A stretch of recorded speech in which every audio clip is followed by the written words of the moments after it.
Do you know your why? 4 questions to find your purpose. If you've ever faced a significant crisis in your life, you'll have experienced the power of purpose to tap reserves of energy, determination, and courage you likely didn't know you had. Your mission was clear. Your goal was compelling. Your focus was laser-like. Your potential was tapped. The power of purpose is similar to the energy of light focused through a magnifying glass. Diffused light has little use, but when its energy is concentrated, as through a magnifying glass, that same light can set fire to paper. Focus its energy even more, as with a laser beam, and it has the power to cut through steel. Likewise, a clear sense of purpose enables you to focus your efforts on what matters most, compelling you to take risks and push forward, regardless of the odds or obstacles. Unlike animals, which are driven simply to survive, we humans crave more from life than mere survival. Without an answer to the question, survival for the sake of what, we can quickly fall into disillusionment, distraction, and a quiet sense of despair. The alarming increase in rates of drug and alcohol abuse, depression, and suicide, along with the growing reliance on antidepressant medications, seems to indicate many are doing just that.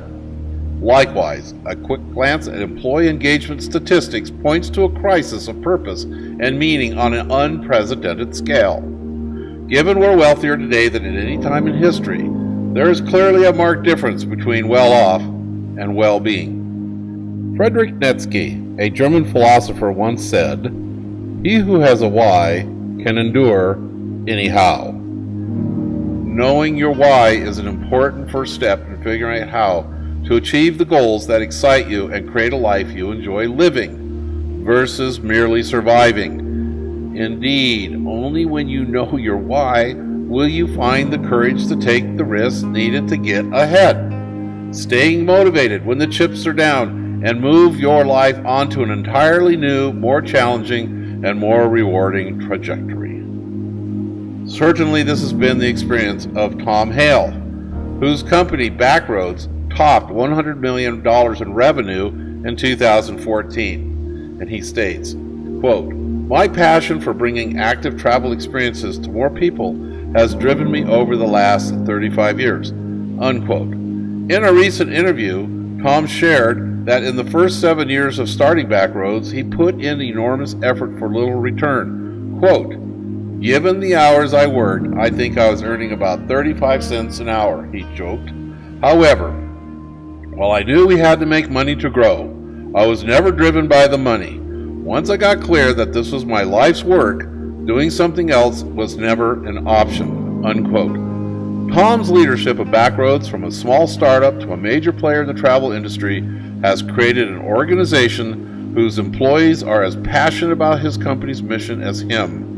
Backroads' ongoing growth in both the range of experiences offered and the company's bottom line profit speaks for itself.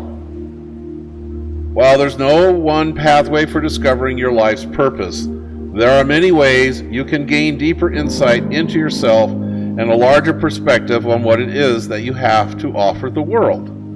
Your life's work sits in the intersection of your talents, skills, expertise, passions, and deepest values.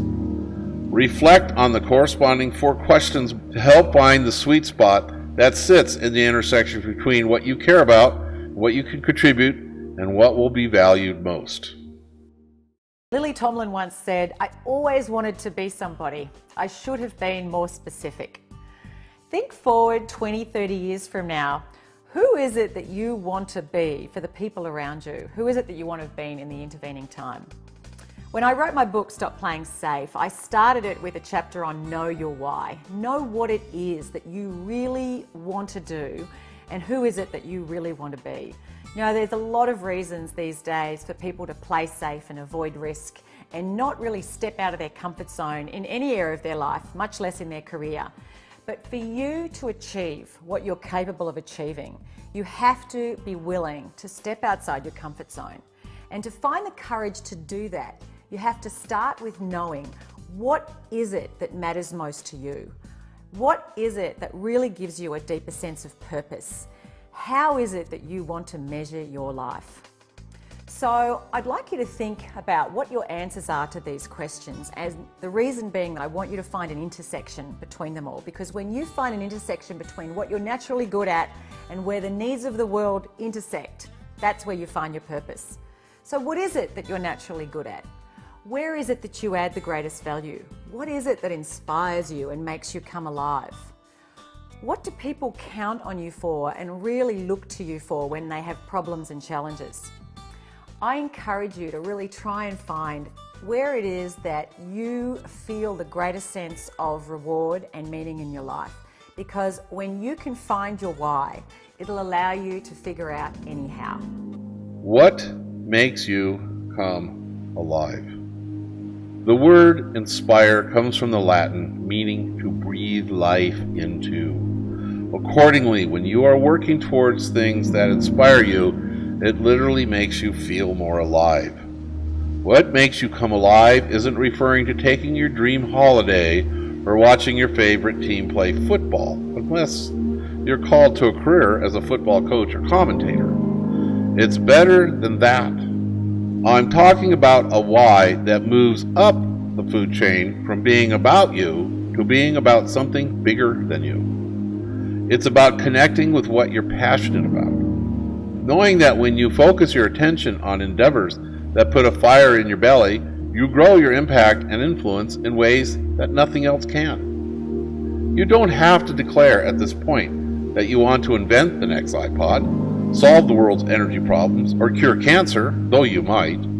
This is about you connecting to a cause that's bigger than you, but which is also congruent with who you are and what you care about. What are your innate strengths? In The Element, Sir Ken Robinson says that our element is the point at which natural talent and skill meets personal passion. When people are in their element, they are not only more productive, but they add more value and enjoy more personal and professional fulfillment. Accordingly, it is also often where they also tend to make more money. What are the things you've always been good at? Sometimes wondering why others find it so hard. Are you able to see patterns and opportunities amidst complexity? Are you creative, naturally adept at coming up with outside-the-box solutions? Are you a natural-born rebel with an innate ability to identify where the status quo is in need of a makeover? Are you brilliant in the details, naturally good at executing projects with a precision but that some find tedious? Or are you a naturally gifted communicator, technocrat, diplomat, networker, leader, problem solver, or change agent?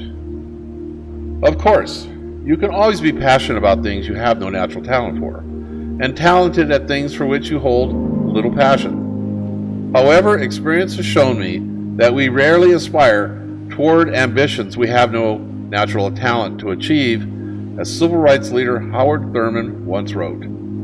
Don't ask yourself what the world needs. Ask yourself what makes you come alive. Then go do that. Because what the world needs is people who have come alive. Indeed, they do. Where do you add the greatest value? Doing work that you're good at, but which you loathe, is not a pathway to fulfillment. That said, knowing your greatest strengths and where you can add the most value through the application of your education, skills, knowledge, and experience can help you focus on the opportunities, roles, and career paths where you are most likely to succeed and therefore find the greatest sense of accomplishment and contribution. Too often, we undervalue our strengths, skills, and the expertise we naturally acquire over time. If you reframe the concept of adding value through the lens of solving problems, you can ask yourself what you're well placed and equipped to help solve in your workplace, career, organization, or industry. You can also ask yourself what problems you really enjoy solving and what problems you feel passionate about trying to solve. You'll then be more successful at focusing on your natural strengths and those things you're innately good at than trying to bolster or eliminate your weaknesses. How will you measure your life? People who do not stand for something can easily fall for anything. Deciding how you want to measure your life means making a stand for something and then living your life in alignment with it. Ultimately, living with purpose means focusing on things that matter most. Ironically, the things that matter most are rarely things. That said, while some people are in a position to trade the security of a regular salary in order to pursue a passion, many simply can't, at least not in the short term or without violating core values, like paying off debt or providing for their family. But following the money and following your heart don't have to be mutually exclusive. By shifting the lens in which you view what you are doing now, you can profoundly shift your experience of it. No matter what your job, you can draw a meaning from it and find greater purpose through how you do what you do. If you don't think you're the kind of person you'd want to work with, then consider that it may not be because of the job you do each day, but your attitude towards it. Knowing your purpose may compel you to take on challenges that will stretch you as much as they inspire you. Just as a boat under power can handle any size wave if perpendicular to it, when you're powered up by a clear purpose, there's little you cannot do.